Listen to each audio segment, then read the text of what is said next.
the Archaeology Murders. A Raven Darkblade Mystery. Chapter 1. Digging Up Trouble. The morning sun rose over the Crimson City Museum of Dusty. Things like an ancient Egyptian deity that had overslept and was now rushing to work. Detective Raven Darkblade stood at the entrance, currently 5 feet 9 inches, with cultural confusion, holding a yogurt cup and wondering why Jenny had told him to come here. Get some culture, she'd said. So he'd brought yogurt, Greek yogurt, because Greece was very cultural, but the museum door said no outside food or beverages, which seemed discriminatory against his strawberry Acropolis flavor. Sir, you can't bring that in, the security guard said. His name tag read, Gary Guards Things, because Crimson City had given up on normal names around the same time it gave up on normal anything. But it's cultural, Raven protested, his height rising to 5 feet 11 inches with dairy-based indignation. It says so right on the cup. Life-active cultures. That's not what. Gary stopped, sighed, and waved him through. Just finish it in the lobby. The museum lobby was all marble and echo, designed to make visitors feel small and their donations feel insufficient. Raven quickly ate his yogurt while staring at a donation box shaped like a sarcophagus that said, "Your tomb could be here." Murder! The scream echoed through the halls like an ancient curse, but with better acoustics. Raven dropped his yogurt cup into the donation box because littering was wrong, even during emergencies, and ran toward the sound, his trench coat billowing dramatically behind him. The Dinosaur Wing was in chaos, not prehistoric chaos with meteors and extinction, but modern chaos with police tape and traumatized tourists. At the center of it all, beneath the skeletal gaze of a Tyrannosaurus Rex that had seen better eons, lay a body. Dr. Vernon Veriold was extremely dead, which Raven could tell because of the velociraptor femur sticking out of his chest. The bone was labeled, "Genuine fossil, do not touch, 65 million years old, $45 gift shop, replica available." "Nobody touch anything," Raven commanded, immediately touching everything. "This is a crime scene." "We know," said Officer Jenny Shouts loud, appearing like she'd been summoned by the word murder. "That's why we called you. Also, stop touching things." "Sorry?"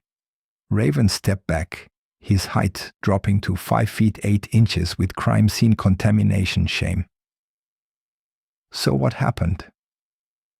Dr. Veriold was the head of paleontology, Jenny explained. "Found this morning by a school group. 30 kindergarteners saw a corpse. The therapy bills alone will bankrupt the museum."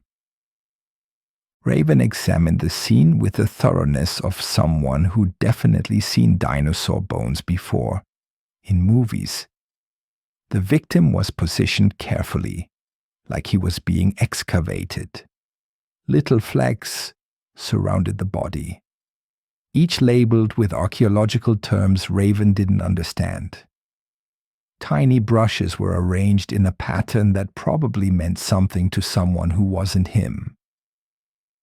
"He's been displayed," Raven observed, "like a fossil, but fresher, and with more blood." "Brilliant deduction," said a voice like expensive ice. "The victim has been positioned to mimic an archaeological dig?" Raven turned to see Corvus Lightknife, impeccable as always in charcoal gray, holding a clipboard that had probably never held a single fun document. "Corvus!" Raven brightened, his height bouncing to 6 feet 0 inches with friend enthusiasm. What are you doing here? Consulting. Corvus made a note with his inevitable Mont Blanc pen. The museum hired me to investigate a series of thefts. Ancient coins going missing. Pottery shards disappearing. Someone's been stealing history. Maybe history is stealing back, Raven suggested. Like the dinosaur wanted its leg back so it came alive and... Dinosaurs don't reanimate, Corvus interrupted, making 3 quick notes. They've been dead for 65 million years. That we know of, Raven said ominously. Number that we know. Definitively. Because of science. Science has been wrong before. Remember when they said eggs were bad? That's nutrition, not paleontology. Both end in ology, Raven pointed out. Corvus's pen clicked once. Precisely. A whole conversation in that click. Who found the body? Jenny asked, steering things back to reality. I did. A woman rushed forward, clutching what appeared to be a fossilized something. She wore the standard archaeologist uniform of khaki everything and disappointment. Dr. Sandra Sandstone. I came in early to prepare for the announcement. What announcement? Raven asked. Oh, Dr. Sandstone's eyes darted nervously. The museum is about to reveal a groundbreaking discovery. Literally groundbreaking. We've been digging, in the ground, breaking it. What did you discover? Jenny pressed. I can't say. Dr. Bonestree would kill me. She paused, looking at the corpse. Poor choice of words. Dr. Bonestree is very much alive and not killing anyone. Probably. Dr. Bones Dry? Raven pulled out his notepad, which today was a museum map, with his notes in the margins. The museum director. She's been very secretive about the discovery. Only the senior staff know what it is. Vernon was going to be the one to announce it. And now he can't, Corvus observed, because he's been fossified. Fossilized, Jenny corrected. He's not old enough to be fossilized, Corvus said. Hence, fossified. Murdered to look like a fossil. That's not a word, Jenny said. It is now. Corvus made another note. Language evolves. Unlike Dr. Variold. Raven was examining the murder weapon, careful not to touch it this time. Why use a dinosaur bone? Seems heavy and very noticeable. Hard to hide a femur under your coat. Unless, Corvus said, studying the bone with scientific interest, you already had access to it. This is from the museum's collection. See the catalog number? VP-4847. Velociraptor partial, 48th specimen, 1947 discovery. You memorized the museum's cataloging system? Raven asked, impressed. I memorize all relevant systems. Corvus's notebook filled with perfectly parallel observations. The killer used a weapon of opportunity, or a weapon of irony, killed the dinosaur expert with a dinosaur. Like poetic justice, but more Jurassic, Raven said, proud of his wordplay. Cretaceous, Corvus corrected. Velociraptors were from the Cretaceous period. I knew that, Raven lied, having no idea there were different periods. Very Cretaceous of them. A crowd was gathering beyond the police tape. Tourists, school groups, and what appeared to be every archaeologist in a 50-mile radius. They all had names like Doctor, Dusty Bones and Professor Sandy Diggs, because apparently archaeology required Earth-related surnames. We should search his office, Jenny decided. See what he was working on. I'll help, Corvus offered smoothly. My investigation into the thefts might be connected. And I'll also help, Raven said, not wanting to be left out.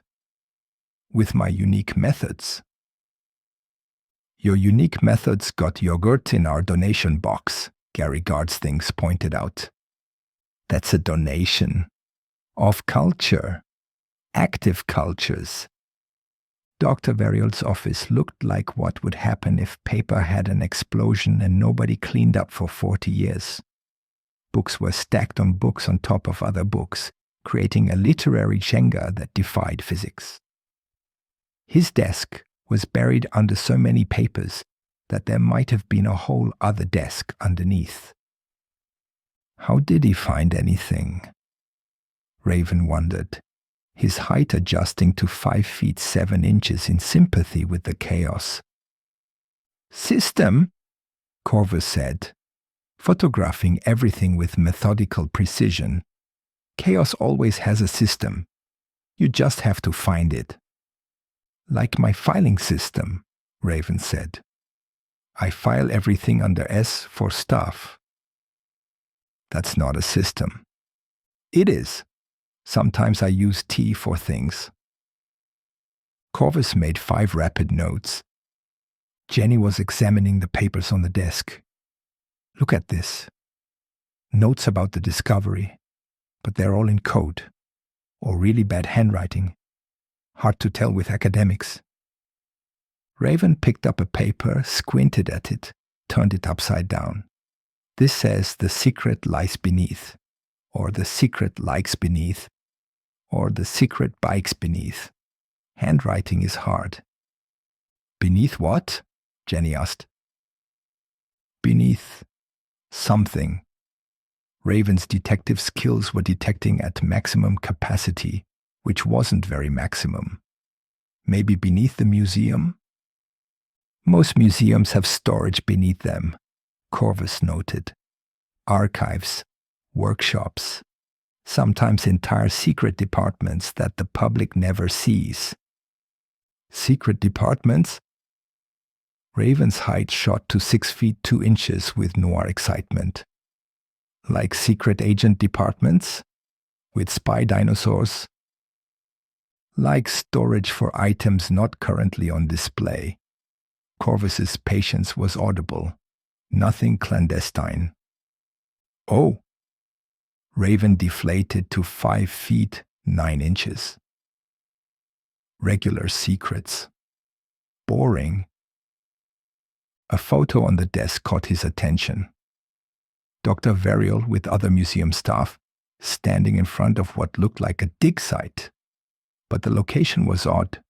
Buildings in the background, city skyline visible. They were digging in the city, Raven asked. Urban archaeology, Corvus explained. Excavating beneath modern cities to find what came before. Like time travel, but with shovels.